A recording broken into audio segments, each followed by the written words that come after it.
The Miracle Man started out as just another boy. Back in Alvin, Texas, no one could have predicted what Nolan Ryan would become, that he'd pitch 27 years in the big leagues, throwing harder, longer than anyone ever had or ever will. And certainly no one could have predicted all the history he'd create, the unbreakable records, the stuff of legends. 5 no-hitters by age 34, and even then people thought he had to be nearing the end. Nolan Ryan was only beginning.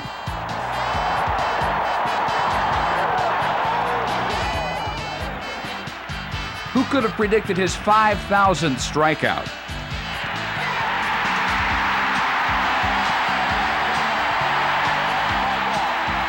His 7th no-hitter at age 44. That's it! Number 7 is in the books. The remarkable Ryan has done it again. Nolan Ryan, one of baseball's greatest legends, admits he even surprised himself with his success in Arlington. I really didn't think that I would experience what I have experienced over the last 3 to 4 years. It's been a very pleasant surprise to me, and I've really enjoyed it. It's been the highlight of my career. Come on, guys. How y'all doing? In 1993, at age 46, Ryan announced he'd pitch one more season and then hang 'em up.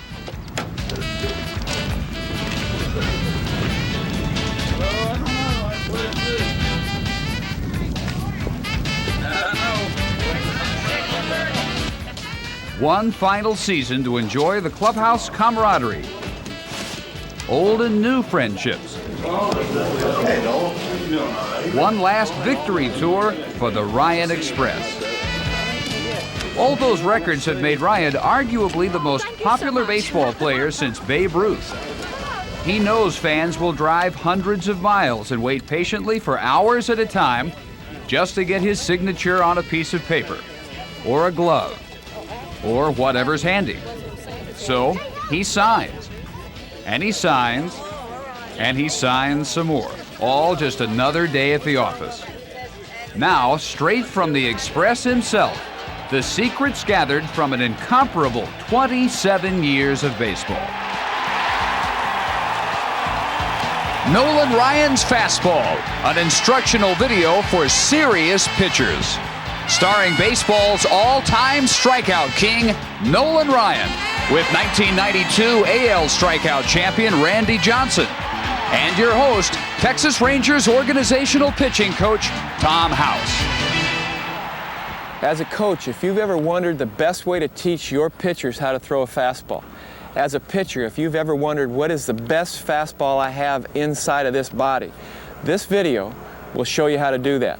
Nolan Ryan, Randy Johnson, and Reese Ryan, with drills and actual movements on a mound, will show you how to prepare yourself to master the skill of throwing the best fastball you're capable of throwing. If you take your natural ability and you learn to control your pitches, you will become a better pitcher. We have developed ways to help you do this. In working with Nolan Ryan and Tom House, this tape will teach you the same lessons that's enabled me to win my first American League strikeout title.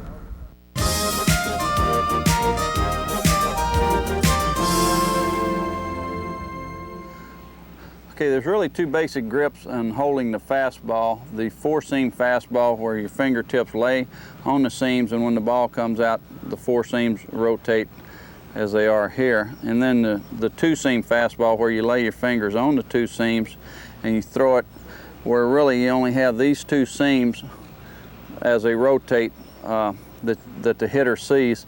The reason that you throw the 2-seam fastball is pitchers feel like they get more movement either in or out on their fastball. On the 4-seam, it has a tendency to be a truer ball as far as going straight, and it has a very tight rotation. And fastball power pitchers usually throw the 4-seam fastball. The thing that dictates the movement on a fastball is where your finger is in relationship to the ball as it releases. This finger is the last thing that touches the ball, and really as far as the grip is concerned, it's what's comfortable for you. So if you hold it with the seam and the last thing that comes off, then it'll put that type of rotation on the ball, as a lot of sinker ball pitchers do, and their hand in relationship to the ball, or the side of the ball when they release it, will give you that downward motion.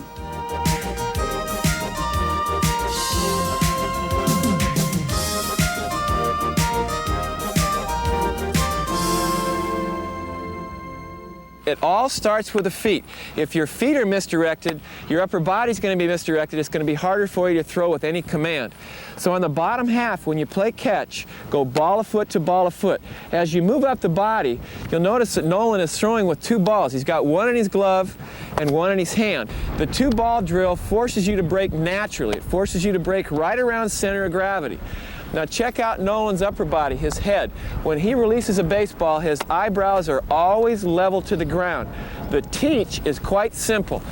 Bottom half, ball of foot to ball of foot, upper body, eyebrows level. If your eyes are level to the horizon and you go ball of foot to ball of foot with your feet, your body is taken care of. In the middle, when you break your hands, you break from the middle of your body. And Tex, I'm going to slow you down and ask you a couple questions here. When you break, I've heard you say on numerous occasions, you want to break with your front side. In your words, you're closed off. Are those your words? Right. I don't want my glove against my body. I really want it where I'm bowed in actually a little. Bowed in is your words? Right. Okay. And my elbows are in. Now this is perfect. What you want is you want the elbows slightly in front of shoulder points. This look right here, and Randy, this is something you have trouble with. Right. If you're spread out here, this is what they call hyperflexibility. And as your torso goes around to throw the ball, you're dragging your arm through. If you use Nolan words, if you're bowed, you're in effect, your torso is delivering your arm with your elbow in front, and you never drag your arm through. You always deliver your arm. So in country and biscuits and gravy language, your country talk, bowed elbows is really a strength Right. play. And one thing about having the ball in your glove is it forces you to have a firm glove and you don't get sloppy with your glove, because if you were sloppy with it, you'd throw the ball out of your glove. Okay, perfect. So that's how you get into that. So it actually forces you to firm up that front side. You firm up the front side, you have tension all the way through where you come through. Take and replace. All right, let's watch the whole thing. Ball of foot to ball of foot, eyebrows level, bowed in or a strength plane, so that when his legs land, his torso delivers his arm with his head out in front. Very nice. Now you'll notice also that at release point, when he lets the ball go, his belly button is out over and in front of his landing leg knee, not off to the side and not behind.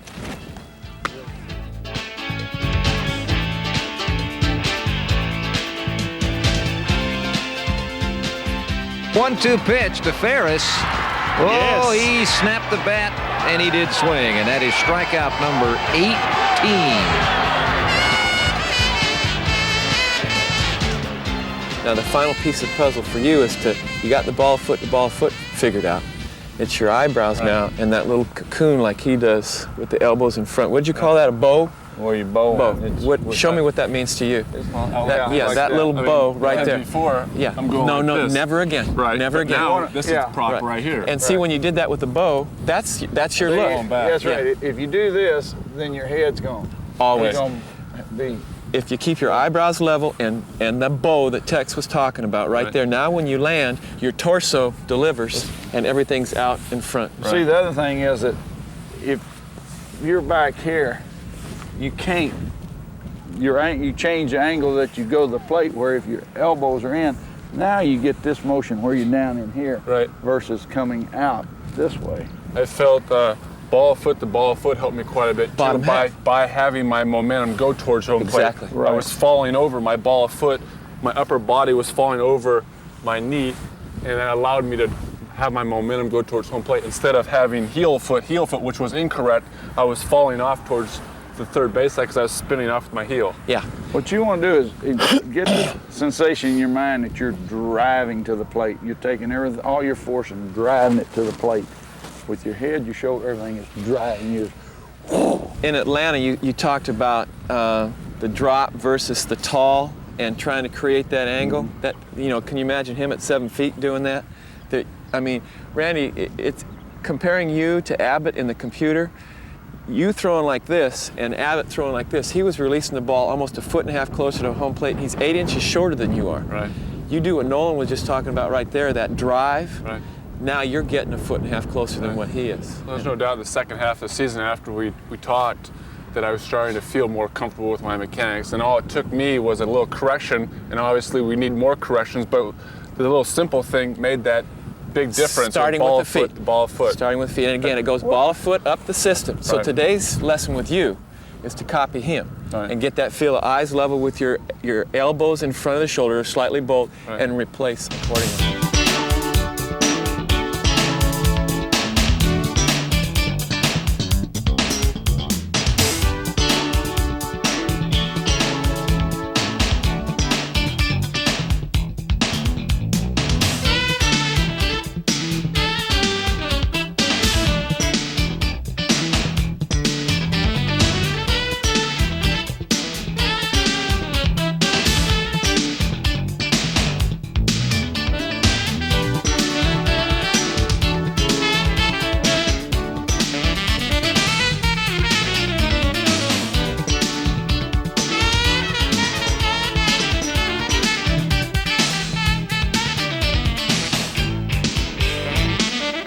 What I've always tried to do is keep touch with reality of what it takes to earn $1, and outside of the game, how hard it is to make a living and to retain some of what you earn and to get ahead. And I think that a lot of ball players are insulated from that and really don't have an understanding of that. And you would like to say to them that somehow you need to get a better understanding of that and have a little more respect for the money that you make and try to hold on to it. And I think that a good saying is it's not how much money you earn, it's how much money that you keep.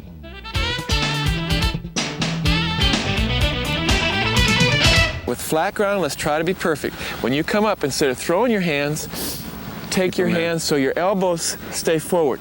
This is no good. No more hyperflex. No more bowing. It's all going to be out here. So you take and replace. Okay. Hands close. Posture to me. That's perfect. That ball should have been a little harder to see, huh, Brian? See how I hit that ball? Now you've just added another thing, another one of our absolutes. As you went from direction into this position right here, now you got deception and strength into the lodge position. What do you think is harder for a hitter to see, this or this? That's what you just did. You see how he Right. gig-upped? You hit the ball so much better. Okay. All right, let's try that again. Outstanding. There's your setup right there. Now go right to elbows. Randy, that's not bad. Now let's see if I can leave you alone for a couple, three.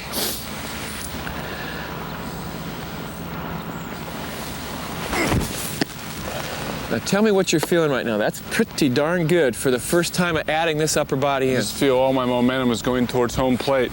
And the biggest key that I feel is, for me, is ball of foot to ball of foot. You should understand, as you're learning a new skill, the mechanics, well, you won't be able to throw as many strikes right out of the chute because it's new, it's a different feel. What you have to do is roll, roll, roll, feel it, and all of a sudden your strikes will happen. Hands close, good posture, lift two, and take it to home. Very nice. Nolan Ryan, the 2-0 pitch. Fly ball, right field. Ruben Sierra in foul territory. It's a no-hitter. Number 6 for Nolan Ryan. The Express has done it once again.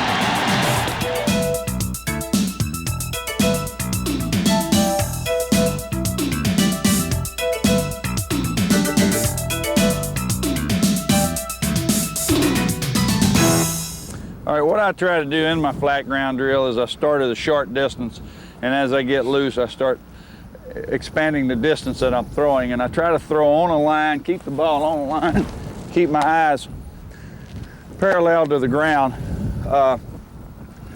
and just work on throwing the ball down and not get too far where I have to start straining or changing the arc in which I throw the ball.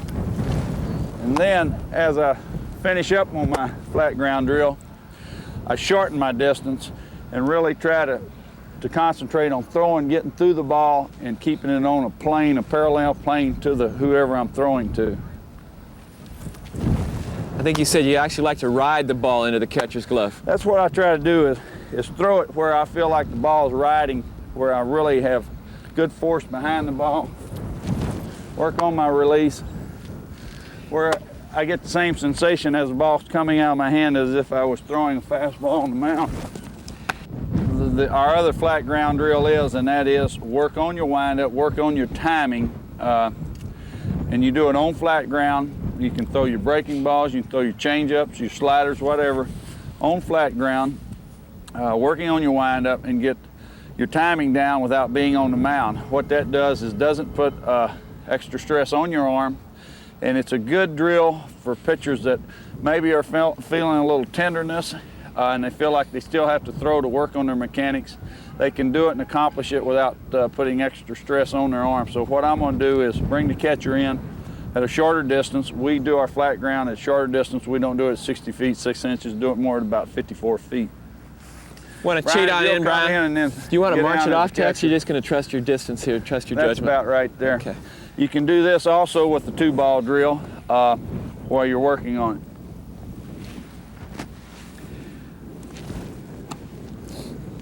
Now I'll talk while Nolan is throwing.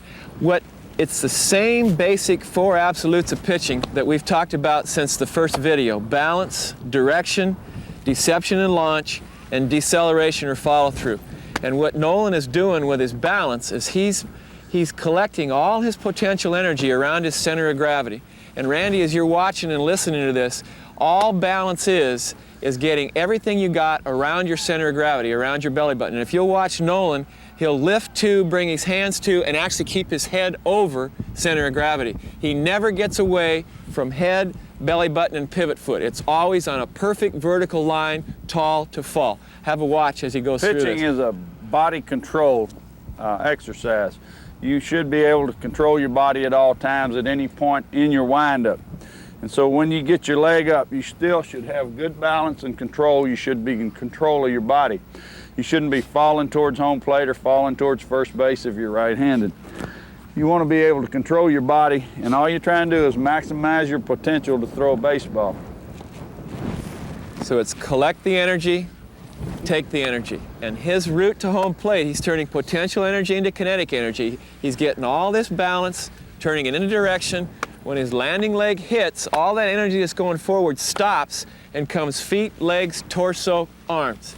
In effect, you don't throw with your arms, your torso delivers your arms. The bottom line is feet, torso, arms.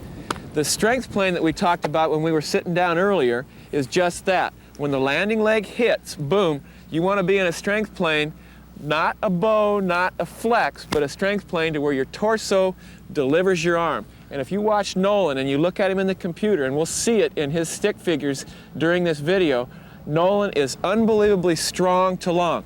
Don't think long on the backside, think strong on the backside.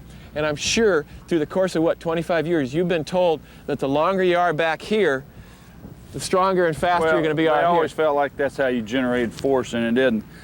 What you said is that your torso delivers your arm delivers the ball. So it's a chain. And so what it is, it's a weak length chain.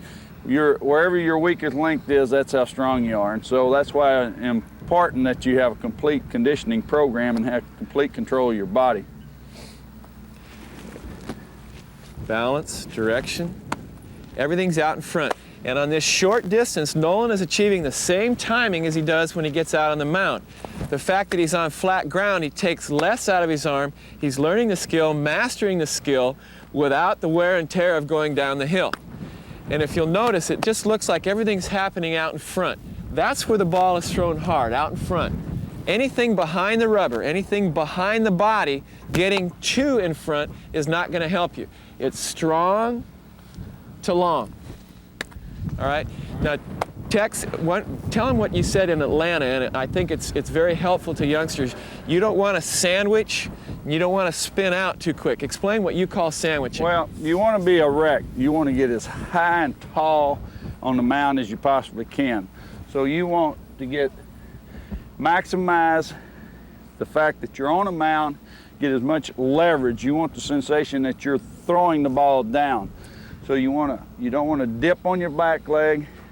You don't want to come down and meet your leg and sandwich. You want to stay erect and I try to bring my knee to my shoulder. That's one of the checkpoints in my delivery, is bring my knee to my shoulder. Now, from a biomechanical standpoint, that is posture stabilization. Whatever posture Nolan arrives at when he's lifting his leg, he keeps all the way to home plate. Whatever posture you arrive at, you have to stay firm with as you take your direction, take your route to home plate. Sandwiching is changing your plane as you're taking your route. If you arch your back, you change it. If you arch your back as this, then your route is not towards home plate. Your route is off to the left of home plate if you're right-handed. If you sandwich and you bend forward, you're also changing your route. You're lowering your plane. So you want to stay erect. Nothing happens until you start towards home plate. So it doesn't matter if you're throwing out of a stretch or a wind-up, you should have the same velocity out of either one. So you cannot generate force with a big wind-up. That doesn't accomplish anything. It's when you start home and when your foot hits the ground, nothing happens until your foot hits the ground. And when your land foot hits the ground, that's when you throw the baseball. You cannot throw the baseball before your land foot hits the ground.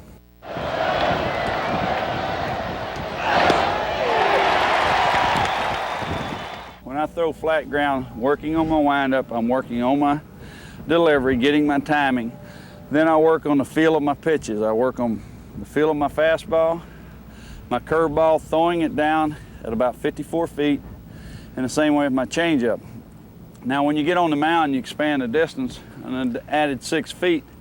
It does not affect your pitches as far as where you throw them. You make the adjustment, and so the only time I throw off a mound is when I go out to warm up, and I don't bounce curveballs or throw changeups in the dirt. I automatically adjust to the distance, so you don't have to throw off a mound in between starts.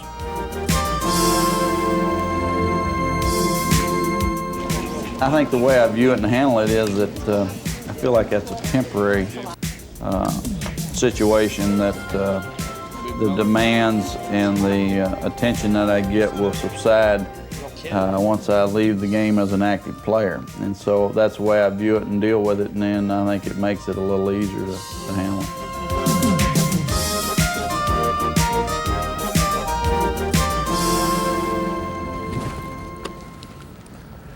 Tom, what I try to do is, the reason that you rock back, and the only reason you rock back is put your weight, take your weight off the foot that you're going to plant in front of the rubber, and it's so you can plant your foot and get on the ball of your foot. That's the first thing you do, is get on the ball of your foot. And then as you stand over the ball of your foot, your knee will be bent somewhat. You're not stiff-legged, it's bent a little bit, but you don't squat. And my weight is proportionally over the ball of my foot. So you're talking head, belly button, and pivot. Everything is lined up to the ball of my foot. With a flex, off but off my drive leg. Okay, good, good. And so what I do, I rock back, I plant my foot, lift my leg, and when I lift my leg, then I have everything, I've generated all my force up. Okay. And that your force up means that you're getting everything around Right. center of gravity ready to take it on down at the there. top of my Okay. delivery to start my motion towards home plate. Right. Randy, you should lock on this too. You see how firm he gets as he plants and lifts. Everything is stable. His trunk stabilization, his route to home plate, his ball of foot to ball of foot, he's firm with his posture. And if you stand behind him, come here for a second, Randy. If you stand behind him, his head, his posture, and the balls of feet are land all together. He's right on line, okay? Watch this, foot.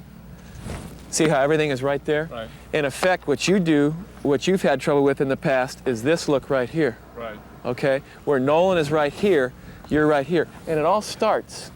Right, Starts at your feet. At the feet, okay? And it comes right on up, comes right out the end of your hand.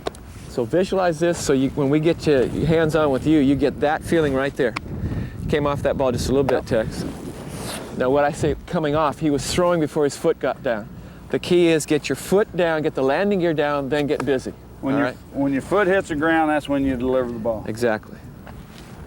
Firm, foot, that's an ace. And see how he finishes belly button and head out in front, all right? Never off to the Your force side. going right where you threw the ball, so your delivery should be right where you're throwing the ball. Your head may come down, but you'll pick it up and you should see the flight of the ball, see where the ball was thrown, and what the reaction to the hitter is. Nolan is a perfect example of strong to long. Strong in the back, long out in front. That'll work. And when you're measuring stride, everybody's all caught up about how you step and the length of your stride. Let it happen. If you go ball of foot to ball of foot, the stride takes care of itself. Whatever your natural stride is what it is. If you start trying to lengthen your stride, leaping towards the plate, or shortening up your stride, people say shorten up your stride to throw a curveball. You don't do that. Your stride's the same on every pitch. Your footprint out there should be the same on every pitch. There should be very little difference in it, maybe a fraction of an inch one way or the other. Now you brought that up. On your best games, guys have come in and said it's the same cleat mark. This is the honest to God truth. You will land virtually in the same cleat mark. You do not tear a mound up. I'm sure you've been on the mound a few times when it's like, you know, cannons have been shooting off landmines out here. When Nolan lands on the hill, it's almost the same cleat mark every time. Right. He does not tear a mound up because he gets his foot down firm and works around it. He doesn't land on his heel. Usually the guys that land on their heel tear the mound up real bad. I've seen some of the holes that you've made. When I land, and if I'm real erratic in my pitches, I can come back and see where I'm here on one pitch and the next pitch I'm here. So that tells me that what I'm doing is I'm inconsistent in my delivery, I'm rushing, I'm opening up too soon, and that's why I'm having inconsistency in the control of my pitches, or I'm hanging my curveball, or I'm cutting it off and throwing it in the dirt. And you can tell by your footprint on where you land on the mound. If you're consistent landing the same footprint every time, then your pitches are going to be consistent. And that all goes back to what you said before we were on camera. It all starts right here. Right. Collect to the balance, potential energy, take your route, get firm, and fire the baseball. None of those things happen until you start your motion towards the plate.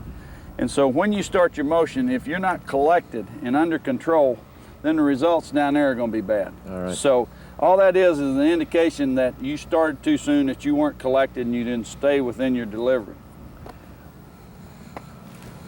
Firm, foot, fire. And see how consistent he is. Now watch, this next pitch will be the same place. Same cleat mark. That's perfect, Tex. Doesn't matter if it's in your windup or in your stretch, you want to have your balance, and you should not affect your pitches at all. They should be the same. If you looked at a chart and you were charting the velocity of your pitches, you should not be able to tell by the velocity whether it was out of a stretch or out of a windup. Same way with your curveballs and your changeup.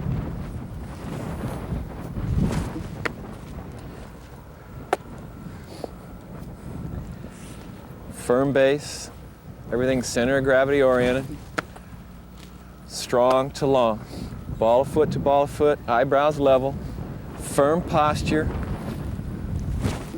So if the pitcher says that he has better velocity throwing from the windup, that shouldn't be. No. That shouldn't be He as right. should have the same velocity windup or stretch. Stretch, and if there is a difference, then he's doing something in one of the two deliveries that's taking away. A lot of times what I found is kids have a feel for the windup because they throw more from the windup. Right. I actually, when I'm starting with the little leaguers, I teach from the set position, from the stretch position. And then the windup just becomes a step into the set position. If someone has mechanical problems with their delivery, you should take them to the stretch because you want to simplify and cut out all the motions that you can and get them used to the feel of what's correct with as little motion as possible. And once they're throwing properly out of the stretch, then you can incorporate the windup. And you said something real interesting, I'll let you repeat it, about a guy that's Randy's height. My size guy, controlling my body is real easy. A guy that's built as thick and strong as you are, a Roger Clemens or a Dwayne Ward, it's easier for that. But a long, tall, or a young, skinny kid has a little if you could share that. Young kids that are hit growth spurts have a lot of problems controlling their body because they don't have the strength and the coordination yet. But what you want to do is you want to control your body, and with Randy it's even more important because he's so long, has such long legs and long arms, that you want to stay compact. You want to stay close to your body. You don't want to get spread out. The more spread out you are, the harder it is to control and balance your body. Put your hands out here. That's what you do. Are you aware that when you go to throw a baseball, you're outside your knee? So those 7-foot arms of yours. You want your hands at a comfortable distance. You don't want them on your body, but you want them a comfortable distance away from your chest. Fighters don't fight with their arms out here. They have them in on them. And that's the way you want your hands. You want it in so you have control of your body. So try to eliminate all the excess movement. Right. Exactly. You don't want excess movements because where there's a movement, you have to counter it with something, and if you don't counter it, then you're out of sync, and whatever you do up here, if you're out of sync, you're going to be out of sync down there. It's going to affect the results of your pitches. That's country talk for Newton's third law. For every action, there's a reaction. And if you're throwing your hands away from your body, big, tall, long person like yourself, that action creates this action. Right. Now you're fighting for balance to get stable before you go to home plate. Right. Not necessary. So as we get into our throwing program, lock on a visual image of what Nolan does and translate it into what Randy Johnson needs to do. Does that make sense? Remember, be erect, keep your weight over the ball of your foot, be in control of your body. If you lift your legs, be in control of your body. You should be able to do that and hold it. If you're not able to, then you're doing something wrong. You're either squatting or you're leaning back or you're leaning forward. What you want to do is be able to lift your leg and hold it. Have control of your body. Get in front of a mirror and look at yourself. See yourself doing that, and then throw to the mirror. And Tom has a drill that he can show you how to do that, and you can tell if your eyes are level. And if you're taking your head and your shoulders and your foot right to where you're throwing the ball. One last question, Tex, before we get you finished up here. When do you throw hard? You try to throw hard back here. Where does hard happen for you? You cannot generate force here and cause you to throw harder. It's when your foot hits the ground. That's when it is. And this is an important key for all kids that want to throw as hard as they're capable of throwing for their body. Hard doesn't happen back here. Hard happens after this foot gets down out in front. If you'll think strong to long and think hard out here, you'll be a much better fastball thrower than you will if you try to do it on the backside. You hear the term that people are rushers, and most people that want to throw hard, they rush. So what they do is they tense up and they come like this, and they think the quicker they get open and fly open with force, the harder they're going to throw. But what they do is they fly open like that. Your shoulders fly open, your elbow has to drop because you cannot get the arc that you need, and you're down and you end up throwing with less velocity, with less control, with less movement on the ball, and so it's all very counterproductive. Where you generate your force is when your foot hits and you drive straight to where you're throwing the ball and you get through the ball, your head and your shoulders, everything is down through the ball. That's where you generate your most force. The longer you stay with the ball, the more force you're going to have behind the ball, so the harder you're going to throw the ball, the better action you're going to have on the ball, and the better control you're going to have. Now, Nolan's words right there are his interpretations, his intuition of how to throw a baseball hard. When you go to the computer and you go to motion analysis, in effect, what he did is he's marshaled 215 pounds, 212 pounds of energy, taking it down the hill when his landing leg hits with kinetic energy, boom, all that stuff that's going forward has to stop and come up through his body into his fingertips at release point. And there is where the fastball happens. It's about a 6-to-1 ratio. If you weigh 200 pounds at the top, when your landing leg hits, if you've done it perfectly well with good direction, you're going to land with 1,200 pounds of force. If all that force can come up and through into your middle finger, you have a good fastball. Maybe not a Nolan Ryan fastball, but the best fastball you can throw. Whatever your potential is. Exactly, and that's what we're after.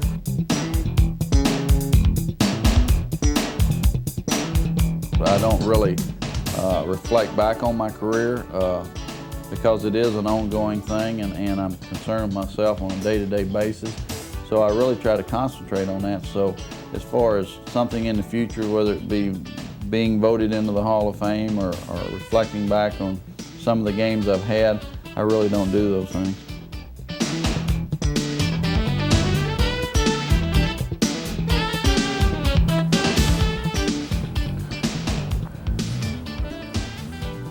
Keep your hands close. Nice. All right, now I'm going to hands on. You're going to throw this ball, but I'm going to keep you from moving your hands against your body. Okay.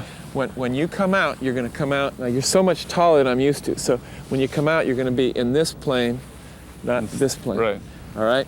And you have that happen by having your hands break on this plane right in here. Okay? Your first movement as you lift your leg is here. Out. You're missing by about 6 inches. This 6 inches takes away 3 to 4 inches out there. Right. Because when you do this, this happens, and that causes this. So what we're going to do is that posture you have right here, you're going to keep. And you said on flat ground, your words were perfect. You take your elbow straight out. And what's the longest your arms can be? The longest your arms can be is elbow to elbow. Right. This is along for the ride. This is along for the ride, but you got to keep these on line, not like this. Right. All right, so this is what we're gonna do. Little hands on, find that posture. He's gonna throw this ball, Brian, heads up. Lift and go from there. Perfect. And again, now I'm gonna do that. See how I kept your hands close? Yeah. You fought me a little bit. You wanted to push me away. You're just gonna be right in there and break from that plane. Bingo.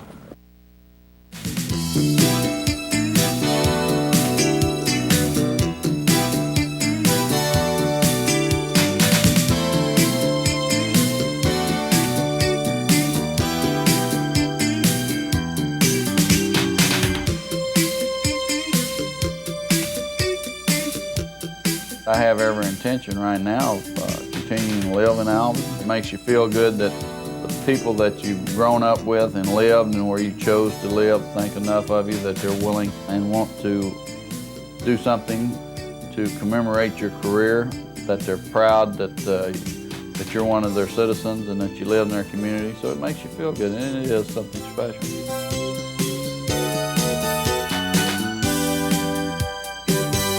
Under normal circumstances, we would go about our business just like we did with your dad and Randy Johnson.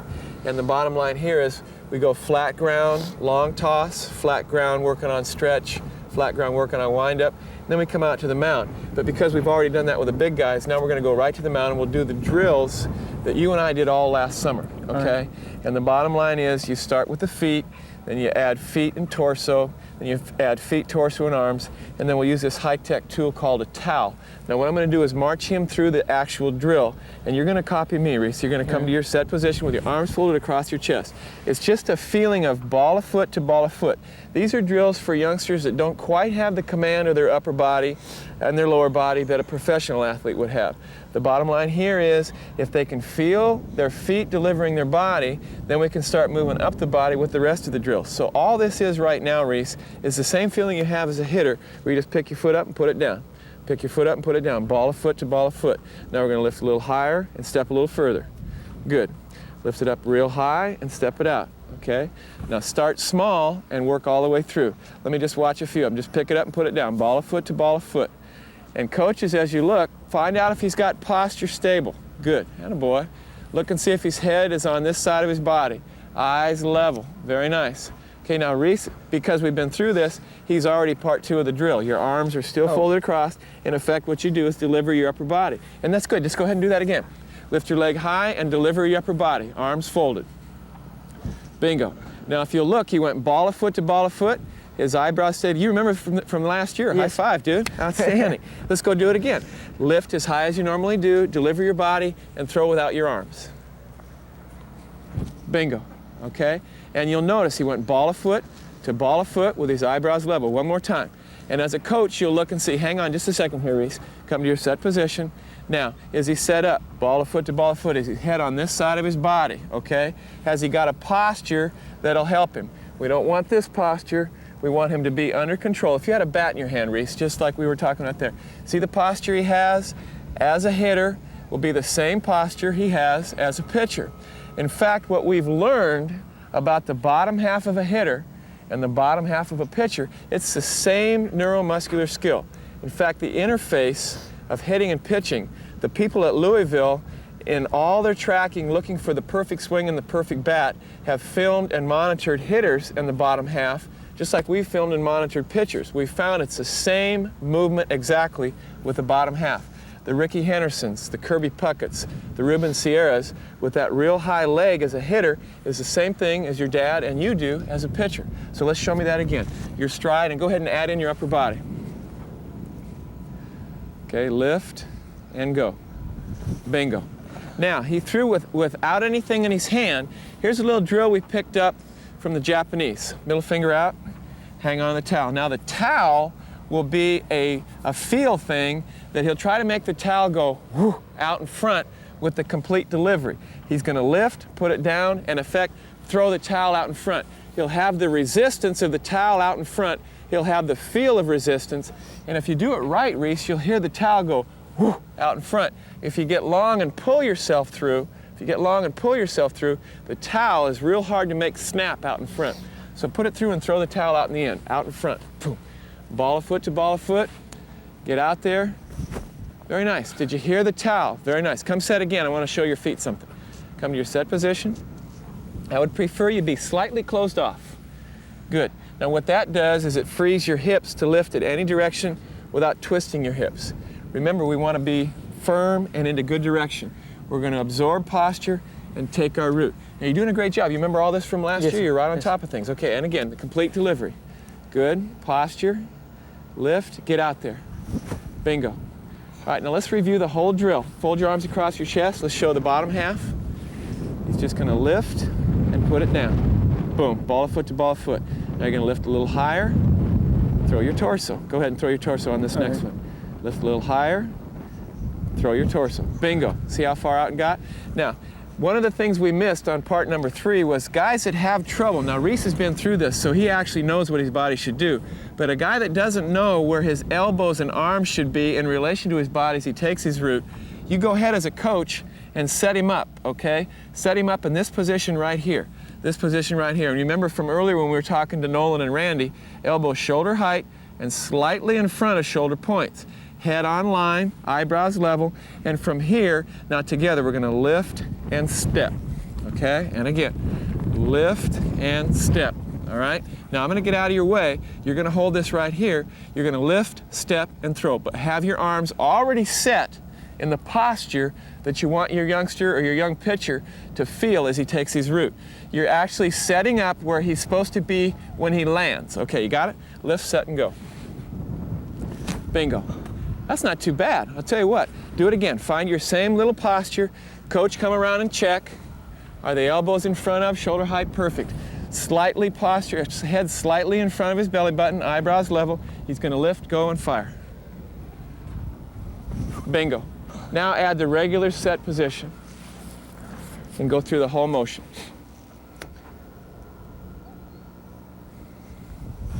That's awesome. All right, now you remember the reach out and touch someone drill? Yes. Take the towel. All right, now the reach out and touch someone drill, if you'll notice where Reese was landing. Reese lands right about here. Add about 4 feet to that, coaches. 1, 2, 3, 4. Turn around, and what you're going to have him do is come out and try to slap hands with you. You're going to get him to get the feel of getting his whole body coming at me. Come and get me now, Reese. Come and get me, come and get me. Bingo. We just ticked, all right? Now it's cold and our hands are a little dainty, but go ahead on and see if you can do it again.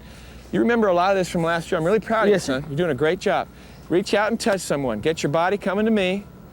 Reach out and touch. Bingo. That's awesome. Now you'll look at what he's done is that feel right there. We added about 6 inches, maybe almost 8 inches to his direction here. What it did by reaching out and touching someone is it focused him on getting all the way through with positive direction in a ball of foot to ball of foot and having his torso deliver his arms out in front instead of what most youngsters want to do is throw here. Now I'm going to have you do that with a towel. I want you to slap my hand with a towel. The towel I found from the Japanese is a real good reinforcing tool. Slap me with a towel. I'm moving a little further back. Come and get me and slap me with a towel. Bingo. All right, now let's compare what he did. And he just made the mark for me. He just got with the towel a foot further than what he was doing when he was just going through the shadow drill. Somewhere between that short one and the long one is where he's going to end up being comfortable when he throws the baseball. So again, coaches and pitchers, you can be your own coach with not only the distance of your stride, but the way you land ball of foot to ball of foot. And we don't care about the direction as much as we care about ball of foot to ball of foot. And am I on line with that, with my head out over in front of, eyebrows level, and let my arms happen. Let's try the whole drill. I'm going to get back here. If you give me 3 good ones, we'll go to the baseball. Okay, good posture. I want you to slap my hand with a towel. Come and get me. Come and get me. Bingo. Ask me how that felt, Reese. That feel all right? Yeah, it felt great. Do it again. Now that's outstanding. And we're going to mark that. When we get to the baseball in a little bit, we'll see how close you can come to that. That's an optimal delivery. Posture. Give me a little bit better posture. Eyebrows. Come out and slap my hand with a towel. Come and get me. Come and get me. Elbows. Bingo. That's only perfect. Now remember what we said about his dad landing in the same cleat mark? There's 2 times in a row with the same cleat mark. What does that tell us about your body, Reese? Is your body under control? Under control. Exactly where you want to be. If your feet deliver your body delivers your arm, you're going to have to be in a good release point. Yes. All right? Let's try one more with a towel and then we'll go to the baseball. I bet you can't hit the same spot again. Want to bet? Come and get me with a towel. Come and get me, come and get me, come and get me. Bingo. Oh. Now he missed by a couple inches, but that's not bad. As a 15, 16-year-old kid, if you can get within that parameter, the width of your shoe, you've done your job. I don't think about politics. I don't consider myself a politician or a future politician. A few years ago when that came up, it was for a specific position. The Farm Bureau had contacted me about possibly running for the Commissioner of Agriculture, and because of my background in agriculture and my interest in representing Texas in agriculture, I gave it a lot of thought, but the timing wasn't right. And I think what it did is made people think that I'm possibly going to try to pursue a political career after my playing days. And my answer to that's been that if that opportunity were to present itself again at a different time and the timing was right, I'd probably reconsider that.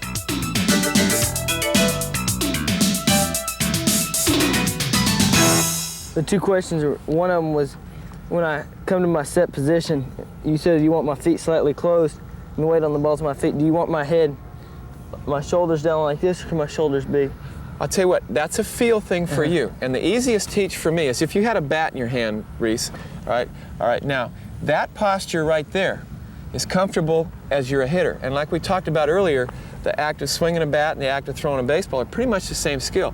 That posture might be the exact posture you want as a pitcher. Do that again. Bat in your hand, all right? See that feel right there? Now put your hands into the set position. See that feel right there? That to me looks very comfortable. Now you don't have to twist, all right? And you don't have to be uncomfortable. The key is, do you find something that feels good to you without having your back arched and your head on that side of your body? It's got to be over and in front of your belly button. Does that feel pretty comfortable to you? And by closing off your feet doesn't mean you have to close off your torso.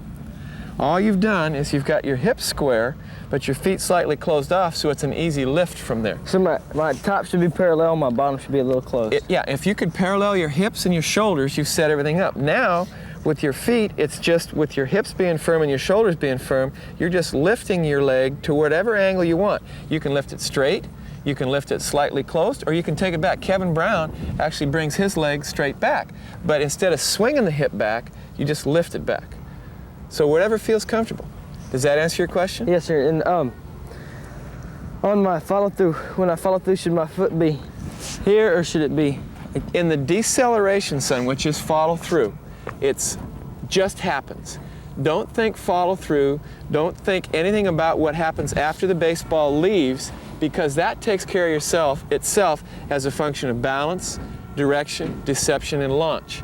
The follow through takes care of itself. Don't get confused about having a pretty follow through. That's the net result of a good delivery to the launch. Yes, sir. Okay? Again, great job. All right, thank you.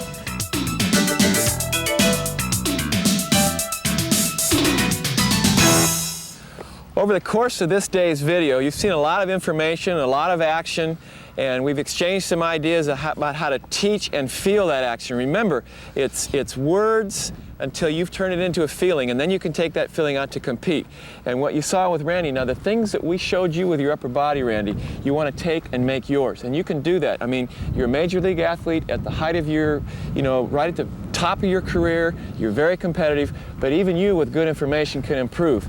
And Tex, as we went through this and shared not only with you, but with Reese, the information on how to get a kid to get the right feeling, is there anything either one of you would like to give to the video audience about the way today went, about what they should do when they get home? Well, I would just say from my standpoint, as tall as I am, there's a greater degree of error possible. And I'd say through biomechanics and through the help of Nolan Ryan's program and your help, it's enabled me to see my errors and correct those errors through biomechanics. And hopefully I will get to that next level that I want to achieve. That's good, and the point he brought out, guys, is that not everybody can have the kind of fastball these two guys have, but if you have good mechanics, you will have the best fastball you're capable of throwing, and that's the idea behind this whole video and all the information we've shared with you today. Tex, any words from you? Well, that's the purpose, Tom, is to try to get people to reach their potential. and whatever that potential is, and do it without injury if possible. And that's our purpose, is that we can eliminate a lot of the problems there and people can reach their potential. So to put a ribbon on the whole thing, the bottom line with today's video is you've gotten some information, you've had some instruction on how to use that information. You have to take it home and practice it. Take it to your athletic field and practice it. Make the information and the feeling yours so you can go out and compete with it. Good luck.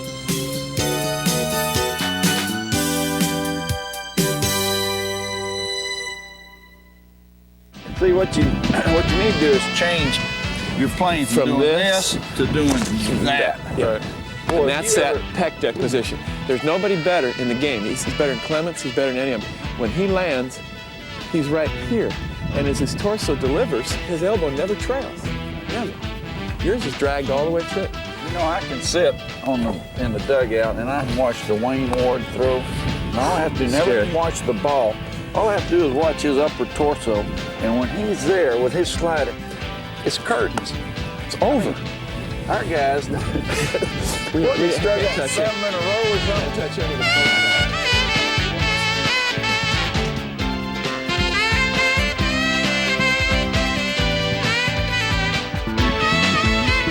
This has been a Robert Steinfeld production.